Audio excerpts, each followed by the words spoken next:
Alhamdulillahi Rabbil Alamin. Mes honorables frères et sœurs, nous allons voir un sujet très important, le verset le plus important du Coran. Le Coran contient 6236 versets. Autant dire que le choix est vaste, mais l'un d'entre eux revêt une importance particulière. Il s'agit du verset du trône issu de la sourate de la vache. Abu Huraira rapporte que le messager d'Allah sallallahu alayhi wa sallam a dit: dans la sourate la vache, il y a un verset, Ayatul Kursi, qui est le verset le plus important du Coran. Il n'est pas récité dans une maison sans que le démon ne la quitte. Rapporté par Al-Hakim. Quelles sont les vertus d'Ayatul Kursi? Premier, ce verset est un remède pour les maladies. Fil Muslim. Deuxième, il protège du shaitan. An-Nasa'i est jugé sahih par Al-Albani, sahih Al-Jami'a. Troisième, elle protège de la sorcellerie. Quatrième, elle protège de la nuisance des djinns al-mas. Cinquième, elle protège du mauvais œil.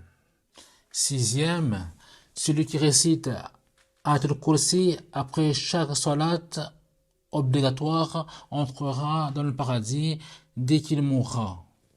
Septième, celui qui la récite le soir méritera d'être protégé par Allah jusqu'au lever du jour. Huitième, celui qui la récite le matin méritera d'être protégé par Allah jusqu'au soir. Neuvième, celui qui la récite avant de dormir éloignera de lui le shaitan toute la nuit. Al-Bukhari. Dixième, ce verset exprime grandement l'unicité d'Allah et la qualité qui doivent lui être attribuées comme cela convient à sa grandeur. Onzième, ce verset renferme tous les nobles noms d'Allah et ses qualités de perfection. Douzième, ce verset contient le plus grand prestigieux nom d'Allah, Al-Ism Al-Azam, celui qui évoque Allah par ce nom voit son invocation exaucée. Voici la traduction du verset. Allah, point de divinité à part lui, le vivant, celui qui subsiste par lui-même.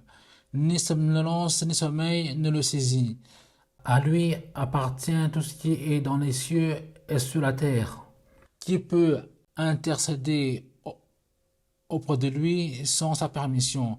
Il connaît leur passé et leur futur, et de sa science il n'embrasse que ce qu'il veut.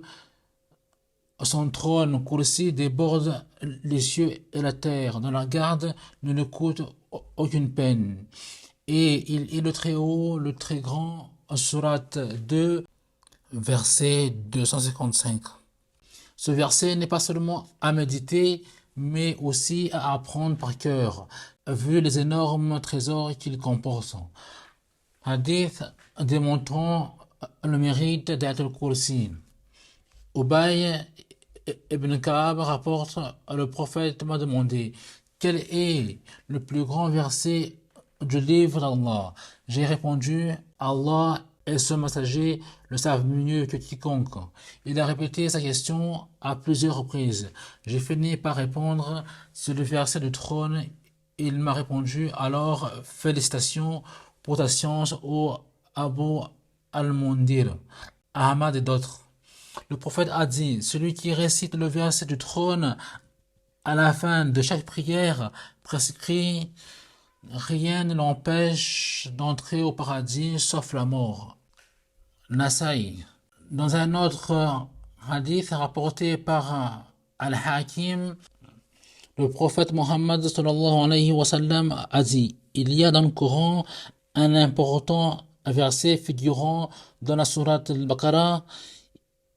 Il n'y a ni une personne qui le récite, ni une demeure où il est récité sans que le démon ne fuit cette personne ou cette demeure. D'ailleurs, le prophète confia à Abu Huraira la garde du trésor public, où se trouvaient les biens des musulmans. Chaque soir, Abu Huraira constata qu'un homme vint épuiser à plusieurs reprises. Il put prendre ce voleur la main dans le sac, mais devant l'insistance du voleur, Abu Huraira le pardonna et le libère. Mais un jour, il décida de l'emmener devant le prophète. Le voleur proposa de lui enseigner un verset d'une énorme valeur en échange de sa liberté. Ayant accepté, le voleur se mit à dire: si tu récites Ayat al-Kursi chaque soir avant de s'endormir, Allah t'enverra un ange protecteur et Satan ne pourra pas t'approcher pendant toute la nuit et jusqu'au matin.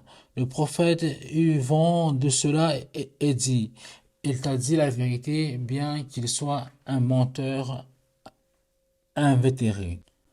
En fait, il s'agissait de Satan incarné en ce voleur. Explication détaillée d'Ayat al-Kursi.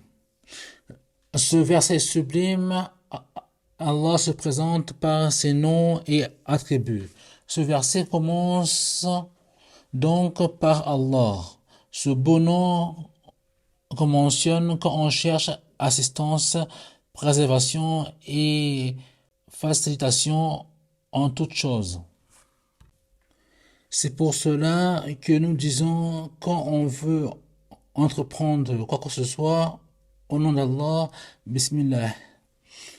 Point de divinité à part lui. C'est la parole d'unicité, alias la clé du paradis.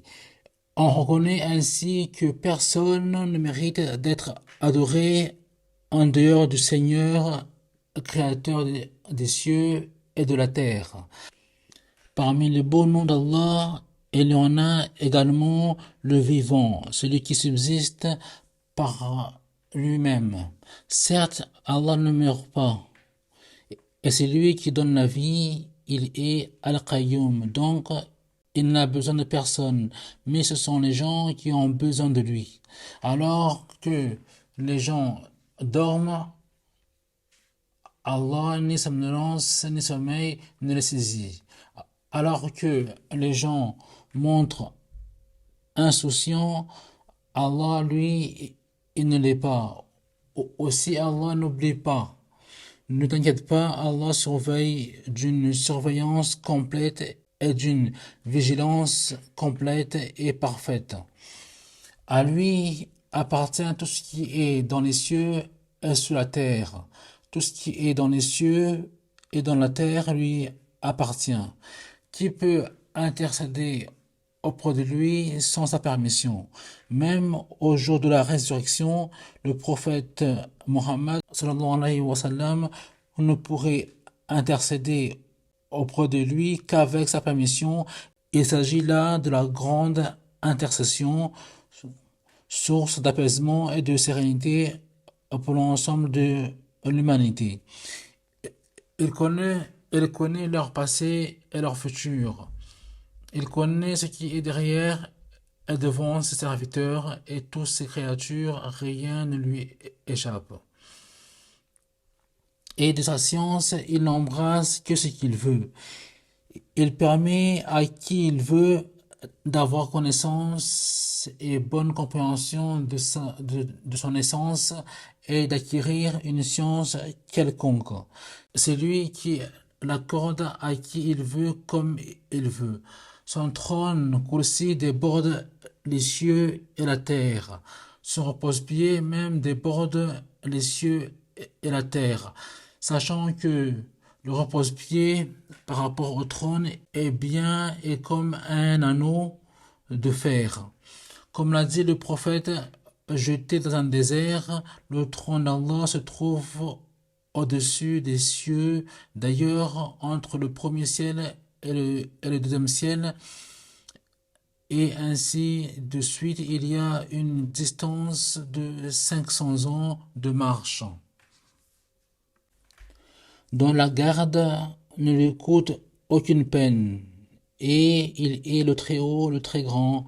Leur préservation ne lui coûte rien du tout. Donc, dis-toi, si la préservation de tout cela ne cause aucune peine pour ton Seigneur, les cieux, la terre, le trône, les habitants de la terre, etc., est-ce qu'il est-ce qu'il lui sera difficile de te préserver? Il te suffit de le demander, car c'est lui l'immense, le très haut, le très grand. Essayez d'apprendre ce verset coranique par cœur, de le comprendre, de le méditer et de le mettre en application chaque jour et vivre avec. Pensez à vous abonner afin de ne rien rater. Assalamu alaikum wa rahmatullahi wa barakatuh.